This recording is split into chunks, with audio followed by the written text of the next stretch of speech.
Why do I think that midlife has challenges? I don't know why. But my first question to both of you, you can answer as you feel a need to answer, whichever is best.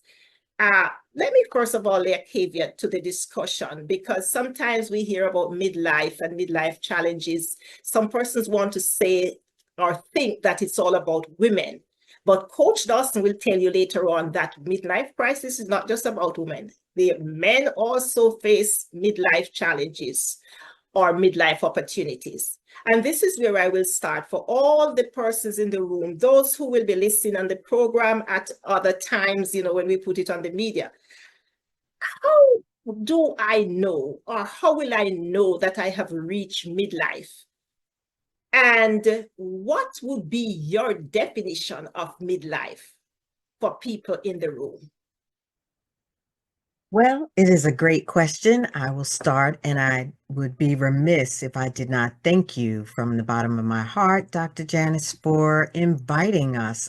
We are so excited about what is happening with the midlife revolution, and we are even more excited to be here with your fireside friends. Um, for me, I always say that you self-identify as midlife. For some of us, midlife is at 35. For some of us, midlife is at 45. Some of us are trying to pretend that midlife starts at 75. Yet, I'm not sure if that's a number we're looking to double, but indeed, it really has to be about how you, as an individual, begin to embrace the concept of what you have learned and gleaned and how you have grown over the years, how that's culminated to where you are, and how that allows you to look forward with a different perspective. And for me, that is midlife. What would you say, Coach Wayne? Thanks again, Dr. Brooks. And it is indeed an honor and a pleasure to share the platform with you again. So midlife is a mindset.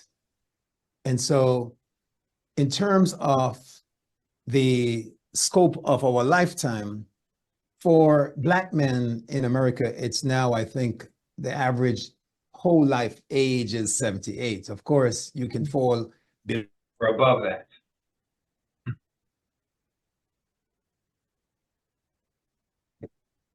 Oh, Wayne, something happened to your audio. Am I back in? Yes. Okay, I touched my speaker and it's sensitive. I apologize. That's the midlife stuff happening there. So one of the things that we have is not just a midlife crisis. Adolescents go through a crisis. It's a place where you're finding identity and you are struggling with various peers in your life when there are tremendous changes. And we know that kids at adolescence go through that. And then there's something called a quarter life crisis also, which is happening about age 25 or so, when you have left perhaps college or trade school and you're out starting for yourself, competing in the race, the real race, right? You've probably left the brooding home and you're being challenged to set up for yourself the first house, the first family, and all of that. And you're dealing with these changes. And so for some, it comes as a crisis.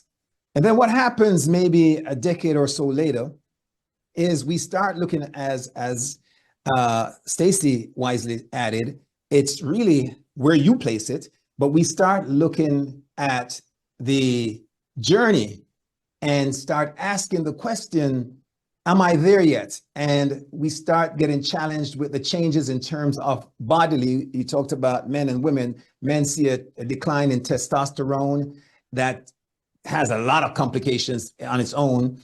They start questioning their virility and their worth and their impotency, not just in the bedroom, but in terms of in the world, in the boardroom as well. They start feeling like they could be replaced by younger men. And they go through the area of vulnerability. I'm going to say this last and shut up for a while. Vulnerability in that they start realizing that they're losing not just their hair, but some of their friends to death. Mm-hmm. And their parents are aging. and their kids are leaving the home. And so there's a question of, is this all? Is there more? Can I fulfill the next stage and level? And that, for a lot of men, is a crisis. Wow, that is deep indeed. Uh, there's so much that has been put into that one question by both of you. I hear Miss Stacy said that there's no real age. There's no 35, 45, it could be 75, but and then you topped it off by saying it's a mindset. And when I come to the end of what you have just said, I am hearing that there is some discomfort, there may be some vulnerability, and so many things happening. So this is where I suppose the fears start happening. So how does one move from that place of fear? Because all of these things happening in their life at